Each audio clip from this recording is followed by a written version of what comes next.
आयोजित केलेला होता त्याला खरोखरच सुखद असा धक्का मला बसला आणि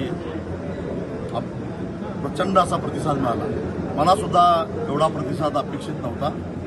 यावरून कोकणातला शेतकरी किती दुखावलेला आहे, किती अडचणीत आहे, संकटात आहे हे लक्षात येतं। हॉल भरून आम्हाला परत पर्यायी व्यवस्था करावी लागली। सरकारनं खरं तर आत्मचिंतन केलं पाहिजे, परंतु शासन व्यवस्था अजून जागी झालेली दिसत नाही। आज या एल्गार मेळाव्यामध्ये जे ठराव झालेले आहेत त्यातलं सगळ्यात महत्त्वाचा म्हणजे म्हणतात 10%, पण मी प्रत्यक्षामध्ये कालपासून अनेक बागा बघितल्या, 5% सुद्धा फळ दिसत नाही ही स्थिती आहे। तेव्हा हेक्टरी 5 लाख रुपये अथवा गुंठ्याला 5,000 रुपये या पद्धतीनं थेट नुकसान भरपाई सरकारनं दिली पाहिजे आणि या संदर्भातला निर्णय सरकारनं तातडीनं घ्यायला पाहिजे।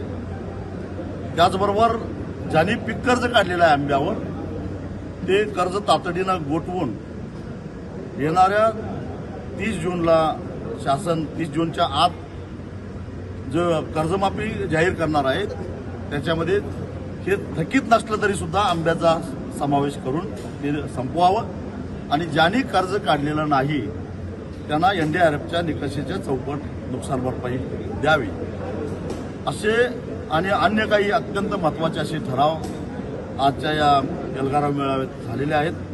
व्यापाऱ्याने जर का शेतकऱ्याला त्रास देण्याचा प्रयत्न केला वसुलीसाठी तर वेळप्रसंगी कायदा हातात घेऊन स्वाभिमानी शेतकरी संघटना त्या व्यापाऱ्यांना नीट करेल।